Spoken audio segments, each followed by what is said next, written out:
गुरुर्ब्रह्मा गुरुर्विष्णू गुरुर्देव महेश्वरा गुरु साक्षात परब्रह्म तस्मै श्री गुरवे नमः. श्री गणेश दत्त गुरुभ्यो नमः. परमपूज्य श्री रामकृष्ण सरस्वती स्वामी महाराजांनी दिलेल्या मार्गदर्शनपर आशीर्वादांचे मी पठण करीत आहे. प्रपंच व अध्यात्म. ईश्वर प्राप्ती करावयाची असेल तर अनंत काळ तपश्चर्यात करावी लागते. ईश्वर प्राप्तीसाठी जर कोणी 108 मुन्यांची माळ ओढीत बसला तर काहीही प्राप्त होणार नाही. जर काही साधायचे असेल तर तपश्चर्याच्या मार्गानेच गेले पाहिजे. मनुष्याला कंटाळा येऊ नये म्हणून ईश्वराने त्याच्या मागे प्रपंच लावून दिला आहे. तपश्चर्या करता करता वैफल्याची भावना येऊ नये म्हणून देवांनी प्रपंचाची योजना केलेली आहे. हे देवांनी फार मोठे कार्य केले आहे. भा म्हणजे ज्ञान, भारत म्हणजे ज्ञान प्राप्त करून देणारा देश.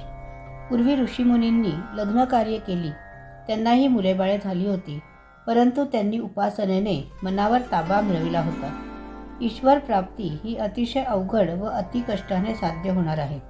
या मार्गात कंटाळा, वैताग किंवा वैफल्याची भावना निर्माण होणे योग्य नाही. या देशात अनेक महापुरुष होऊन गेले. तुकाराम, नामदेव, एकनाथ, गोंदवलेकर महाराज हे सर्व अध्यात्म क्षेत्रात महान होते. या सर्वांनी प्रपंच केलेला आहे. प्रपंचात राहून ईश्वर प्राप्ती कशी होऊ शकते यासाठी या लोकांचे उदाहरण नजरेसमोर ठेवा. काही लोक प्रपंचाचा तिटकारा करतात, हे चूक आहे.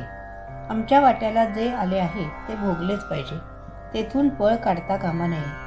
अध्यात्म साधना हे तुमचे मुख्य गृहस्थाश्रमी जीवनाला उपसाधना आहे. या साधनेला तुच्छ मानू नका. कोणीही संसार त्याग करायचा नाही.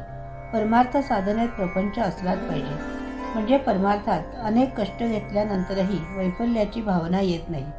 प्रपंचात असताना बायका मुलांची काळजी घेणे तुमचे कर्तव्य आहे. गृहस्थाश्रम हे जीवन जगण्याचे उत्तम साधन आहे. रसाळ व उत्तम रसाळ यात जो फरक आहे तो लक्षात घ्या. ईश्वराचीच ही योजना आहे. संसारात बाकी गोष्टी कशा हाताळाव्यात हे न समजल्यामुळे काही लोक वैतागतात व म्हणतात उगाच संसार केला, यापेक्षा देवांची तपश्चर्या केली असती तर बरे झाले असते. परंतु हे म्हणणे चूक आहे. ऋषीमुनींनी संसार केले होते, त्यांना देखील पत्नीमुळेच देवांचे दर्शन घडले. अनसूया देवींच्यामुळे अत्री ऋषींना तसेच अगस्ती ऋषींनाही त्यांच्या पत्नीमुळेच परमेश्वराचे दर्शन घडले. कोणत्याही स्त्रीला कमी लेखू नका. स्त्रीला मातेच्या समान पाहावे. अध्यात्माचा विचार करताना स्त्री ही अडथळा नाही, उलट पूरकच आहे, हे लक्षात घ्या. दैनंदिन साधनेसाठीतील आजच्या या भागाचे पठण परमपूज्य श्री गुरुदेवांच्या चरणी सादर अर्पण. आजची ही सेवा परमपूज्य श्री गुरुदेवांच्या चरणी सादर अर्पण.